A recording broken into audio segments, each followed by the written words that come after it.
Hi, how you doing? Justin here. Welcome to IM-135, where we're going to be developing your rhythm guitar with a new 16th note strumming pattern.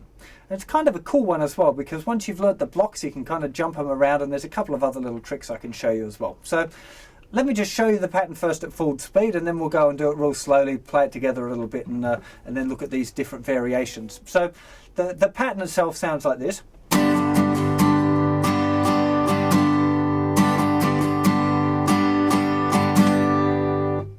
And like I said, we're going to play it really, really slowly. I'm going to be using a G chord here if you want to play along. Now, I'm going to be using a G bar chord, which is probably not a bad idea for you as well. It'd be, you know, a bit of strength training for your G bar chord to be holding it for a long period of time.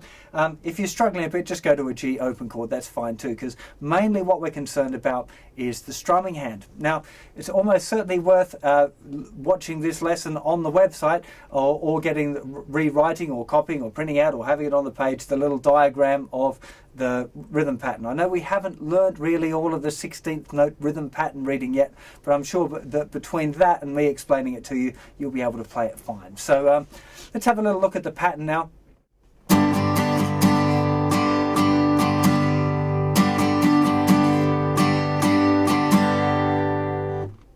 So that's what the pattern sounds like. Now, what we're going to do is we're going to play it really, really slowly, let you get to grips with it, and then check out some of the variations that you can apply. You'll probably find it really helpful to get the written rhythm in front of you. So either watching the video as an embed on the website, or printing out that little rhythm pattern. Say you've got in front of you the down and the ups and how the 16th notes are written. You'll almost certainly find that really helpful. So if you've got that in front of you now, if you have a look at the basic pattern, you'll see is this down, up, down, up, down, up, up, up, down. Now, a really helpful thing when you're learning this is to do what I've just done, which is covering up the guitar so you kind of got a muted pattern on, and then practicing the pattern first like that, just because when you take the chord away, somehow makes the pattern easier. So grab the guitar around the neck, and let's just run through the pattern really, really slowly. Remember, we just want to hear the hits where the chord's played. We don't want to have like a continuous hitting thing going on like we did in the very first exercises when we were dealing with accents. What we're doing now is learning to miss the strings and then play them other times. So let's have a look at the pattern really slowly again. So we got 3, 4, and we've got here down, up, down, up, down, up, down, up, up, up, down, down, up, down, up, down, up, down, up, up, up, down, up, down, up, down, up, down, up, down, up, up, up, down. One more time. Down, up, down, up, down, up, down, up, up, up, down, up, down, up. Now, it's also a good idea to practice being able to say and read the proper 16th note count.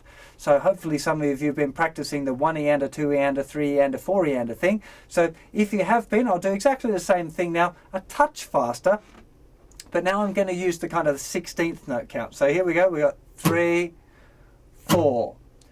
1 E and a 2 E and a 3 E and a 4 E and a 1 E and a 2 E and a 3 E and a 4 E and a 1 E and a 2 E and a 3 E and a 4 E and a 1 E and a 2 E and a 3 E and a 4 E and a.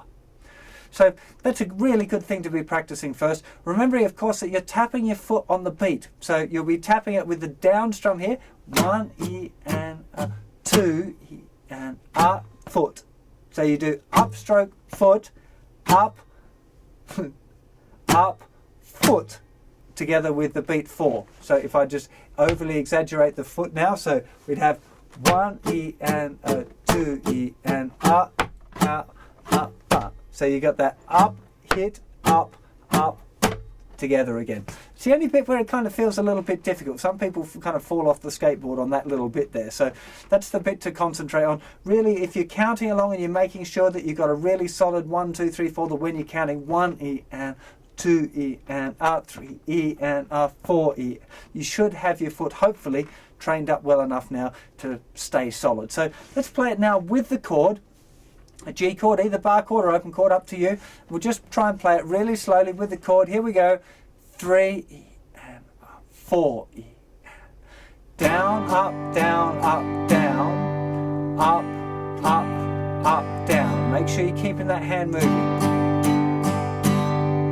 Up, up, down.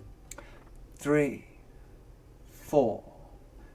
Down, up, down, up, down, up, up, down, down, up, down, up, down, up, up, down, down, up, down, up, down, up, down. Make sure you're keeping that hand moving all the time. Up, down. Okay, I'm going to do the 16th. 1 E and a 2 E and a 3 E and a 4 E and a 1 E and a 2 E and a 3 E and a 4 E. Here we go, a little bit faster. Up, down.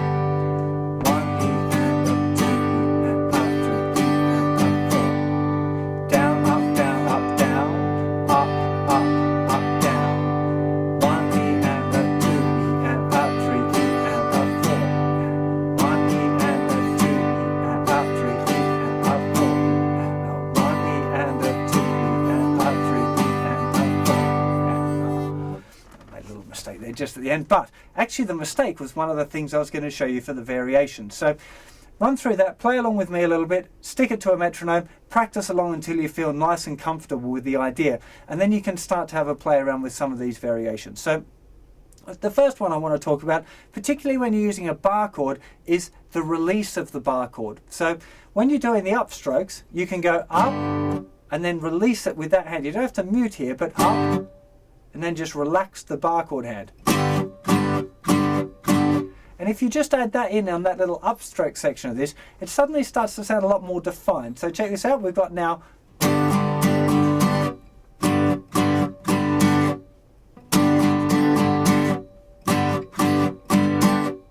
down, up, down, up, up, up, up, up, down. Down, up, down, up, down, lift, up, down, lift. So where I'm saying lift, you're just relaxing the hand. And suddenly the notes stop, so you can control it. You could have it just stop at the end, or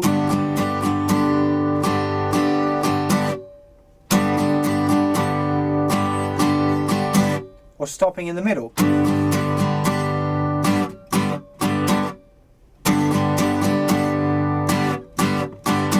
You can really choose, and it's kind of a good idea for you to experiment with where you might lift it and what sounds cool to you, because it is kind of a bit of a free-for-all there. You can really, that's part of the skill that I want you to learn now, is taking a regular pattern and kind of using that lift to mute the strings, because sometimes silence can add to a rhythm pattern. It's not all just about where you play and how many strums you do or where you do the strums. It's where you stop the strings and where there's a bit of silence. It really kind of opens it up for something else to happen. You know, if you had that pattern with a big gap at the end and you strum down on beat 4 and then there's those last 3 16th notes with nothing happening, that'd be a good place for the drummer to put his little fill, or the bass player, or whatever. You know, it doesn't have to be you doing stuff all the time, you know. Now, the other thing that's fun with this kind of pattern is changing the order around if you think of each beat as being a block. Now, you don't have to start off with down, up, down, that as being the first part. You might go down, up, down, up, down, down, up, down, up, down. So I've kind of copied the second beat into the first beat. We could put the first beat at the end. So we could have down, up, down, up, down, up, down, up, down, up, down, up, down, up, down, up. So you see, we've just moved what was on beat 1 to the very end, and we've copied beat 2 into beat 1. So we got beat 2, beat 2, beat 3, and then beat 1. Hey, you can go nuts with this. You know, the more variations that you figure out yourself, the more different ways that you can find to play it, the more different rhythm patterns that you'll know, and the more you'll start to recognize ones. Like if you listen to a song, you hear it and go, well, that kind of sounds familiar. It sounds a bit like that one, but a bit different. And you'll be kind of more familiar with the idea of adapting the patterns that you know into other patterns. It's a really important skill.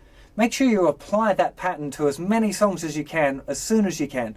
It's really the application of these strumming patterns that will teach you the most. How to use the variations, how it fits in, what works with what songs. That's all really important stuff to learn. So hope you have a lot of fun with that, and I'll see you for another lesson real soon. Take care. Bye-bye.